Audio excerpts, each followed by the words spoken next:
Before we jump into the topic of AI art and comics, I gotta plug my own comic made by good old-fashioned humans, and that book is Man-Child. Please sign up to be notified when Man-Child issue 3 launches on Kickstarter October 1st. The Monarch Crier is outnumbered as the Sadistic Six debut in the third pulse-pounding issue of this Silver Age-inspired superhero action dramedy.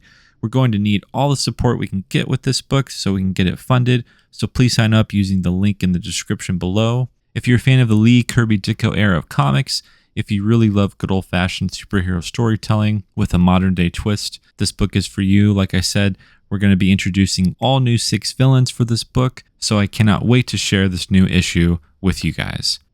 Now to the video. A couple of years ago, I visited the Nelson Atkins Museum of Art in Kansas City, Missouri of my own volition for the first time, for no other reason than to see extravagant paintings and sculptures by master craftsmen with my own 2 eyes. These same 2 eyes grew wider and wider as I locked on and examined pieces by Vincent van Gogh, Monet, Caravaggio, Paul Gauguin, Rembrandt, Moschino, and other transcendent works by other divinely inspired giants in the art world. One painting after another, one corridor to the next, I became dumbstruck that this much majesty and magnificence could be contained in one location within one rather exquisite structure. Not only was I holding my breath as I approached some of the museum's collection, but I was almost afraid to get too close because of what the collection represented. Arguably, the peak of human creative achievement from some of the world's most renowned artists. This was art, and I wasn't worthy to be in its presence.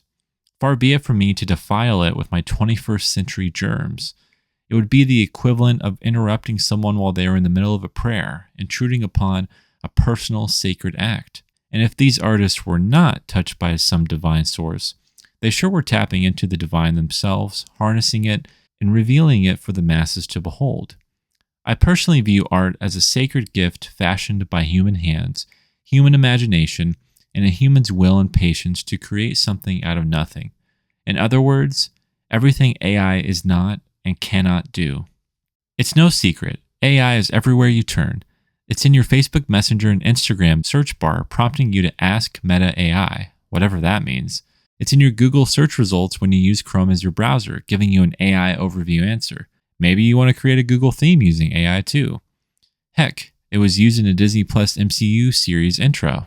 Adobe now has an AI assistant. There's also Grok over there on X Twitter. And if you're truly lonely, you can chat with AI to your heart's content because humans, including yourself, are just too obnoxious to converse with, I suppose. And of course, there's your Midjourneys and ChatGPTs and the just announced Lumi service that are threatening to render your creativity obsolete and take your job away as an artist and or writer. You cannot escape it. And frankly, I'm sick of it.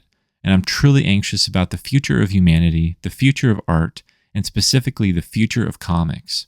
The entertainment industry, including the comic book industry, is at a crossroads right now concerning the use of AI-generated content. We woke up one day and there it was, AI's tendrils invading what feels like nearly every part of corporate media and social media practically overnight. AI images are here. AI stories are here. AI comics are being shared around and published. Whether we wanted it or not, whether we wanted this conversation or not, here it is, laid at our feet, forced upon us to contend with. Where do we draw the line on what is an acceptable or unacceptable use of AI in comics? Who decides? Where does the use of AI begin and where does it end? How can creators use AI in their work? Should they? My answer is unequivocally no and absolutely not. AI has no place in the comic book industry or any creative industry for that matter. I fully believe that tolerance of AI of any measure within the context of telling stories is both destructive to creators now and will be even more so for creators to come. I refuse to call any image or string of paragraphs resembling a story that uses AI for a creative purpose, quote-unquote, art, because nothing could be further from the truth and there's nothing you can say to convince me otherwise. On the contrary, AI-generated content is the exact opposite of art and is everything art cannot be. Can it be used as a tool for strictly non-artistic purposes? I'll grant that. Is it a substitute for a final artistic product that was originally made by human beings? Not at all.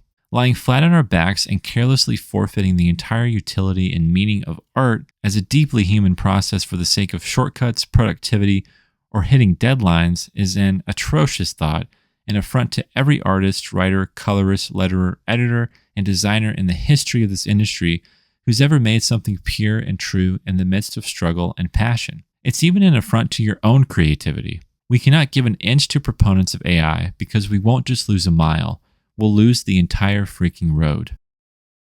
The following is a series of 11 propositions I believe everyone should adhere to and hold each other accountable to in regard to AI-generated content in the comic book industry. I see this as a living document that can potentially be added to or amended as the years go on and this ever-complex conversation and debate continues to evolve. I fear much is at stake if we do not start putting these practices in place. Proposition number 1. That all AI-generated content used in any creative endeavor, whether applied to images or words, shall be clearly labeled as such via a watermark or label and made illegal to sell to publishers or customers of any kind, therefore making the content unable to earn a profit of any dollar amount. Proposition number 2. That all AI-generated content used in any creative endeavor be listed under its own category as quote-unquote AI in the respective medium and genre. For example, AI sci-fi comics or AI horror movies. These are not comics. These are not movies. If you're in a store, they would be categorized into a different section. They are segregated to their own category of experimentation and technology, not art. Proposition number 3. That all users of AI-generated content in any creative endeavor be ineligible of using writer or artist as a label, but rather AI writer or prompter and AI artist or prompter. Proposition number 4. That all AI-generated content that is purchased or sold incurs a fine and perpetual royalty to the seller and buyer. This fee, whether required to be applied annually or monthly, will be paid out to the creator, the writer, artist, etc., whose work it was originally derived from. Proposition number 5. That anyone applying for a job as a writer, artist, designer, editor, etc., are legally required by company policy of the employer to sign a document stating their agreement to never use AI during the creative process or in the work itself. If the contract is broken, the employee can be terminated from the position immediately. Proposition number 6. That anyone who is wrongfully accused of using AI in their work, whether mistakenly or intentionally, shall be compensated with interest for all lost sales and opportunities in response to either private or public defamation. Proposition number 7. That all writers and artists who are rightfully accused of using AI in their work will only be allowed to continue creating and to be employed after a thorough vetting process of future submissions. Proposition number 8. That all AI users are universally not allowed to purchase Artist Alley tables at conventions or participate in Artist Alley at Comic-Cons around the globe. Proposition number 9.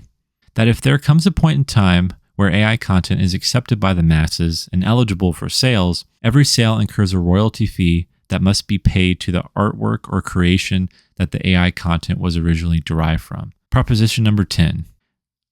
That AI-generated content in any creative endeavor, whether professionally or casually, be viewed solely as software experimentation and not as art. And lastly, Proposition 11. Any and all AI-generated artwork is automatically ineligible and disqualified from entering into any artwork contest, period. Now look, I'm no lawyer or policymaker, but implementing these propositions to some extent from the top down would be a step in the right direction to preserve this industry that I unashamedly adore.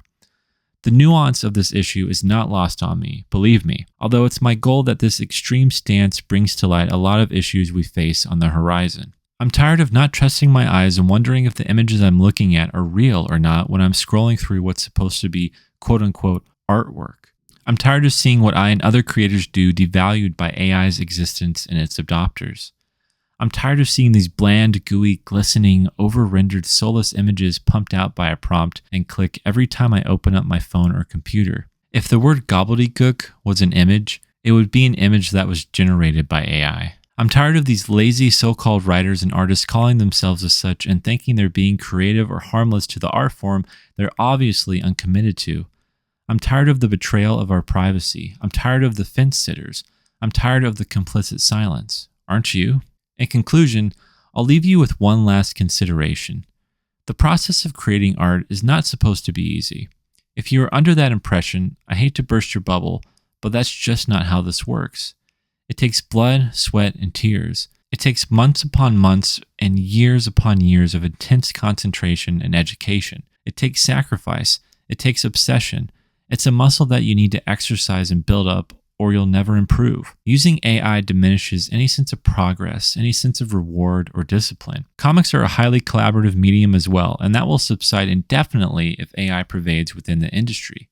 Trust me, you will learn nothing about what it means to be a comic book creator, both the highs and the lows involved in testing your ability and being a part of something bigger than yourself. You really don't think there are artists out there who need work? You really don't think there are artists out there who would be great collaborators? We need to normalize the phrase, they make AI comics, not they make comics, because there is an appropriate distinction. These are not creators. They are counterfeits, frauds, and imposters. The next time you're flirting with the idea of using AI, think about whose job you're taking away.